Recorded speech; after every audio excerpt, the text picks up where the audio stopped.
दक्ष news, सामान्यांच्या हक्कासाठी नेहमी दक्ष।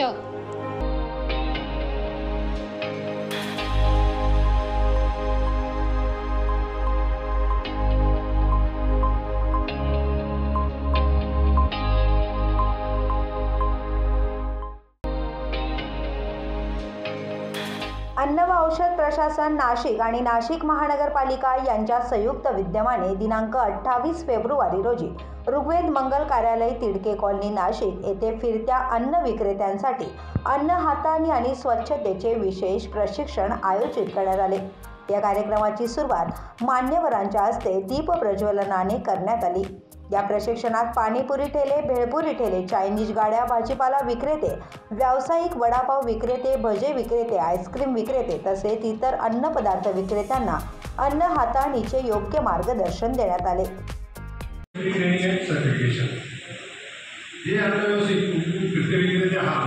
नाशिकमधला हा पहिलाच उपक्रम आहे की फिरते आपण 300-400 जणांना आमंत्रित केलेलं होतं।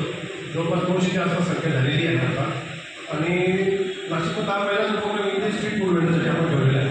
जे ऑर्गनाइज सेक्टर आहे आपण त्याच्या रेग्युलरली घेत असतो, पण हे सगळं आपण ठरवलेच आहे, त्याच्यासाठी आपण पहिलाच प्रशिक्षण वर्ग आहे। तर ह्या मोठ्या सर्वांनी लाभ घ्यावा, सर्व प्रशासनाला विनंती करतो। तर हे प्रशिक्षण ऑर्गनाईज करण्यामध्ये आपल्याला महाराष्ट्रामध्ये आणि गोष्टी करायची फार मदत झाली। त्यांच्याशिवाय हे कार्यक्रम करणं शक्यच नव्हतं।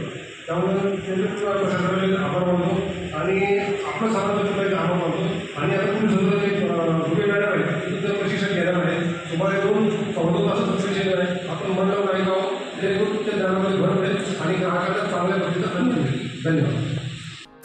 या प्रशिक्षण कार्यक्रमात ॲनालिटिकल लॅबोरेटरी जळगाव यांच्या सहकार्याने 385 विक्रेत्यांनी सहभाग घेतला। या ठिकाणी उपस्थित विक्रेत्यांना अन्न सुरक्षा किटचे वाटपही करण्यात आले। प्रमुख पाहुणे म्हणून नाशिक महानगरपालिकेचे उपायुक्त डॉक्टर मयूर पाटील यांनी या कार्यक्रमास हजेरी लावली। हा कार्यक्रम यशस्वी करण्यासाठी अन्न व औषध प्रशासन महाराष्ट्र राज्य नाशिकचे सह आयुक्त महेश चौधरी, महानगरपालिकेचे डॉक्टर मयूर पाटील, घोरपडे विवेक पाटील, मनीष सानप, दिनेश कांबोळी तसेच अन्न सुरक्षा अधिकारी अमित राजकर, योगेश देशमुख, गोपाल कासार, उमेश सूर्यवंशी यांनी विशेष परिश्रम घेतले। या कार्यक्रमाला महाराष्ट्र सर्व्हिसेस फूड विभाग संचालक चेतन शेजवळ यांचे विशेष सहकार्य लाभले। विजय बागुल, दक्ष न्यूज, नाशिक।